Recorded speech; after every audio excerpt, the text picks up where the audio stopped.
Iran reportedly managed to penetrate Israel's Iron Dome and Arrow missile defense systems using the Fattah 2 missile, which is equipped with a hypersonic glide vehicle capable of reaching speeds between Mach 5 and Mach 20, up to 17,900 kilometers per hour or roughly 10,000 miles per hour. At such extreme speeds, the missile leaves air defense systems like Iron Dome, Arrow, and David's Sling with very little time to detect, track, and engage the threat, making interception efforts exceptionally difficult. This is how it works. The Fattah 2 missile launches with a solid fuel booster that pushes it to hypersonic speeds, reportedly over Mach 15, as it climbs to high altitudes. Once it reaches the edge of the atmosphere, the booster separates and the glide vehicle, carrying the warhead, begins its independent flight. Re-entering the atmosphere at extreme speed, the glide vehicle uses its aerodynamic design and a small liquid fuel engine to maneuver unpredictably, typically flying between 12 and 30 kilometers above the ground.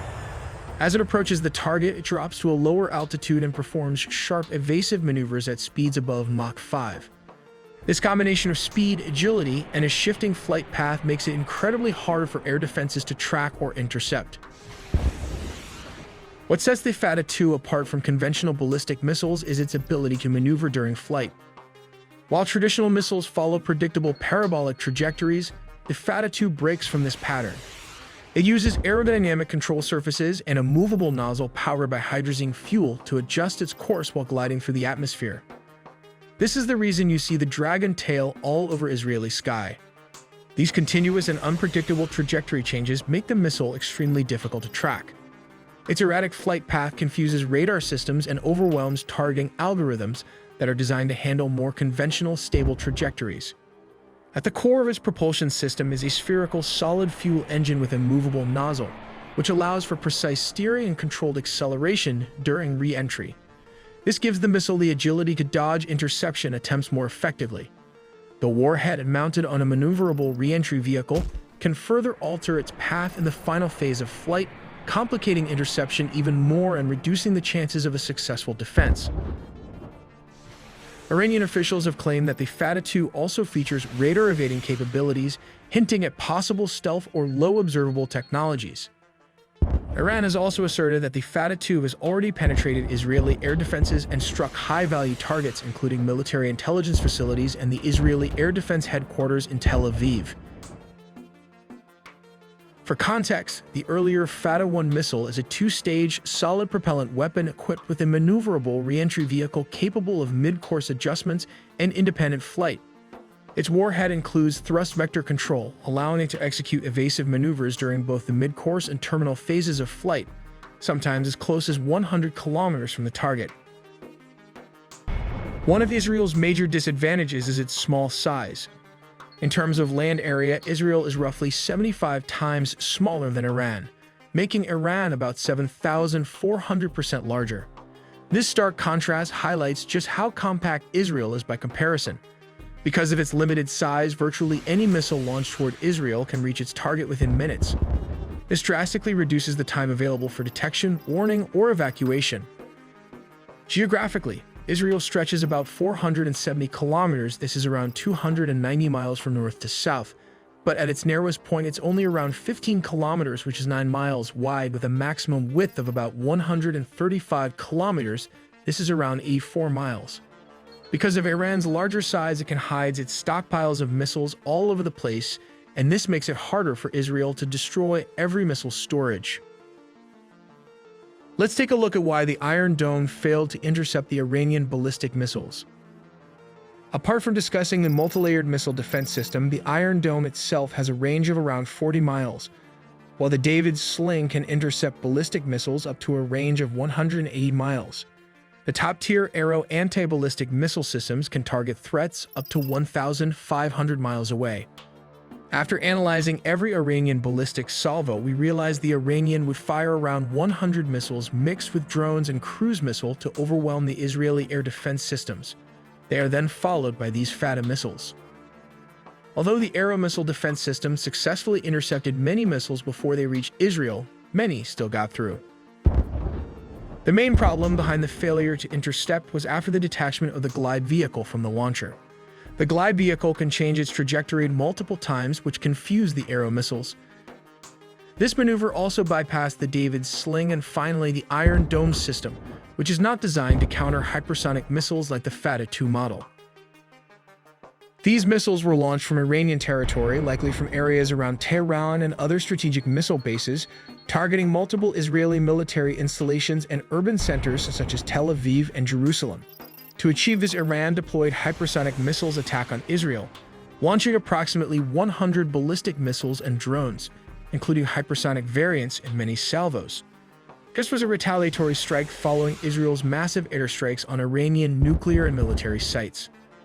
Assuming the IDF intercepted 90% of the projectiles, even if just 10 managed to get through, the damage could still be devastating. A single ballistic missile warhead has the potential to destroy an entire city block, as we've seen in past strikes on Tel Aviv. The missile has a range of around 1,500 kilometers, only slightly more than its predecessor, the Fattah 1.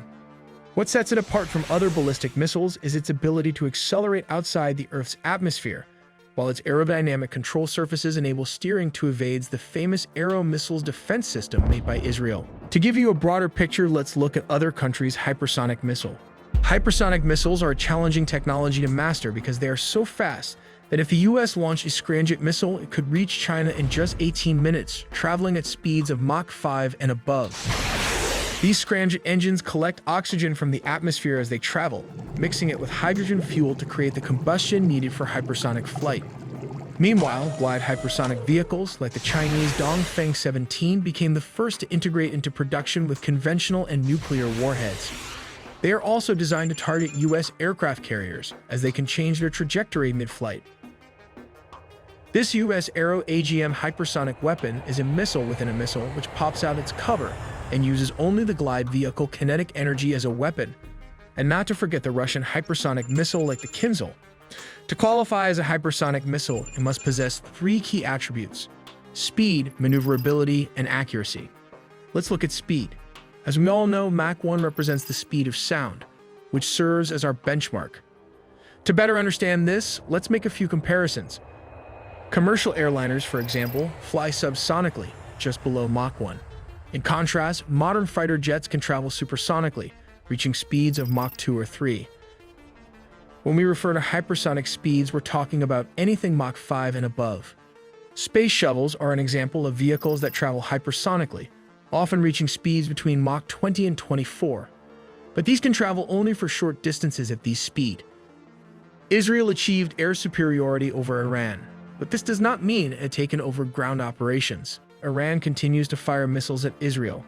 This resilience is largely due to Iran's status as one of the most powerful military forces in the Middle East. Over the years, Iran has developed a missile doctrine centered on dispersal and survivability. Its launchers are often mobile, concealed or housed in hardened facilities, making it extremely difficult for Israeli strikes to neutralize all launch capabilities quickly. This built-in redundancy ensures that even after heavy bombardment, some missile systems remain operational. Prior to the latest conflict, Iran was believed to possess one of the largest ballistic missile arsenals in the region, with estimates ranging from 2,000 to over 3,000 missiles capable of reaching Israeli territory. Even after launching hundreds of missiles and suffering significant damage to its launch infrastructure, Iran is still thought to retain a substantial stockpile, possibly between 300 and 1,300 medium-range ballistic missiles, posing an ongoing threat to Israeli security. A single ballistic missile warhead has the potential to destroy an entire city block, as we've seen in past strikes on Tel Aviv. One of their most effective strategies is the use of mobile missile and drone launchers. Instead of relying on fixed launch sites that can be easily targeted, they mount short-range ballistic missiles and drones on trucks, allowing them to fire and relocate quickly before being detected. This approach makes preemptive strikes far more difficult and reduces the effectiveness of traditional air campaigns. Their weapon stockpiles are also scattered across rugged terrain rather than concentrated in a few locations.